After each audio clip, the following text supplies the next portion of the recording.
Good afternoon, students. Today we are going to see with the Norma occipitalis. Okay, the Norma occipitalis. So you know it is the posterior view of the skull. Okay, so before going into this, just a refreshment of the yesterday's class. Okay, so identify the view of the skull here, which is posted here. Okay, as I already said in the video, so just post the answers in the YouTube or in the WhatsApp group.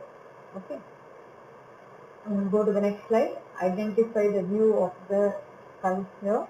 Okay, so I'll go to the next question. Again, identify the view here. Okay, this will proceed into the Norma occipitalis. The posterior view of the skull is called as the Norma occipitalis.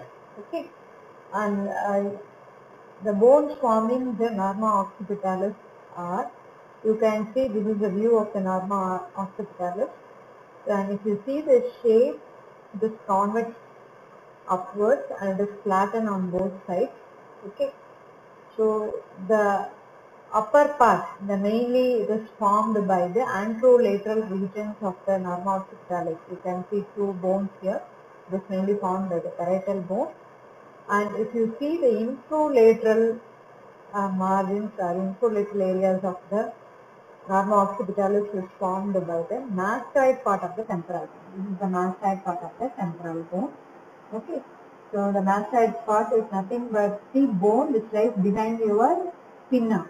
So if you feel a bony part behind the pinna, that is nothing but the mastoid part of the temporal bone. Okay.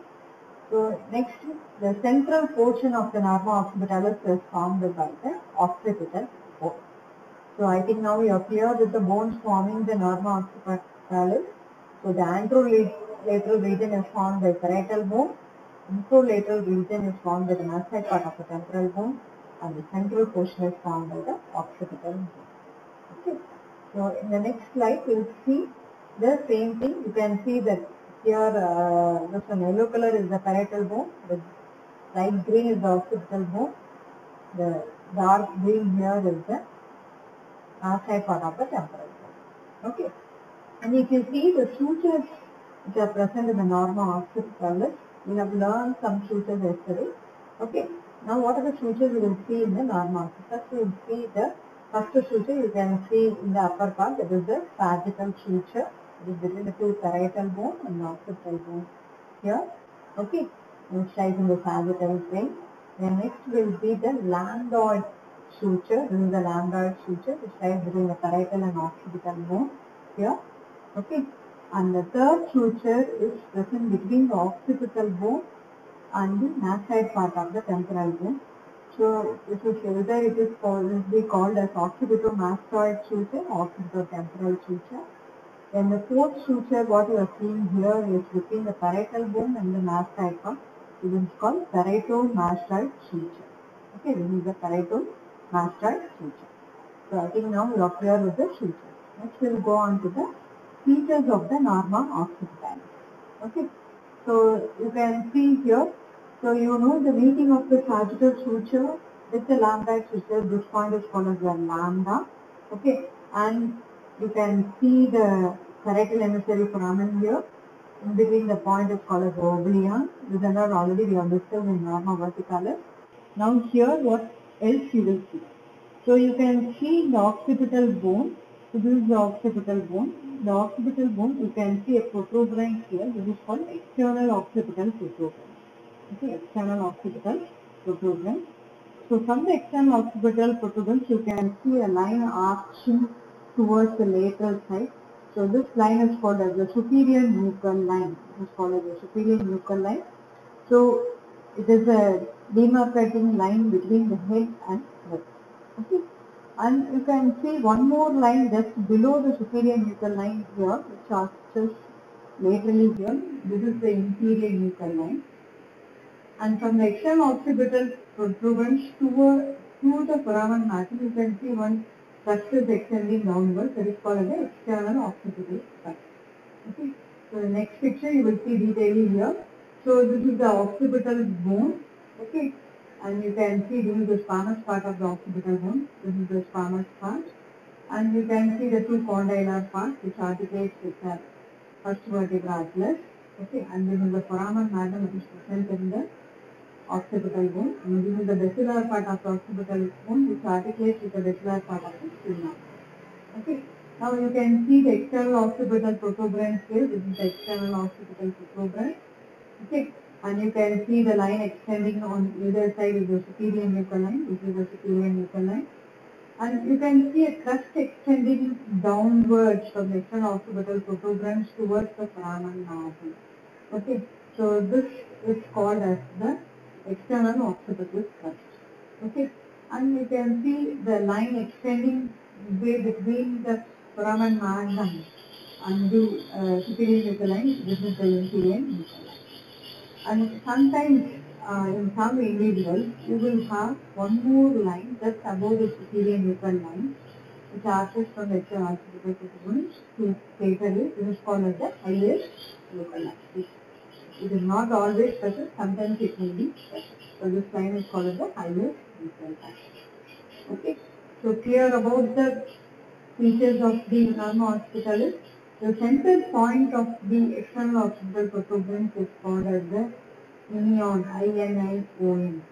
Okay, so actually the one more point is present just above the occipital protuberance. It is called as the occipital point. So occipital point is the parallel point of the glabella which is present in between the two upper eyebrows. So that is called glabella. Okay, it is the farthest point from the glabella. So this point is called as the occipital point. Okay, and here the midpoint of the external occipital protuberance is called inion, I-N-I-O-N. Okay, so with this I will continue on to the next feature. So next one, you can see in the norma occipitalis, you can see foramen here in the mastoid part of the temporal bone. So you can see foramen here. So this foramen is called as the mastoid foramen, which transmits the mastoid emissary vein. Okay, we'll go on to the next one. So sometimes I said in between the sutures and between the skull bones you will have a separate sutural veins. So it can be seen in the between the sagittal and the lambdoid suture, or sometimes it can be seen in the lambdoid suture itself. You can see here. So you can see a triangular bone here between the sagittal suture and the lambdoid suture. Okay, this it is at the apex of the squamous part of the occipital bone. So are in between two parietal bones. So this is called interparietal bone or Inca bone. Okay, this is usually formed by the operate ossification. Okay. Now you identify the number 1 point. What is this number 1? So number 1 is the lambda.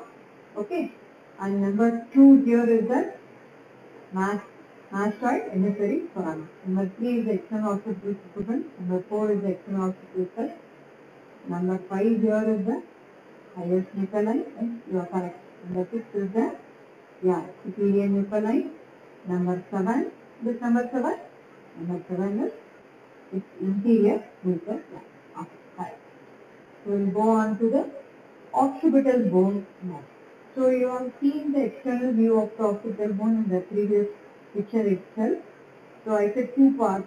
There are 3 parts of occipital bone. This is the flat part, which is called the squamous part.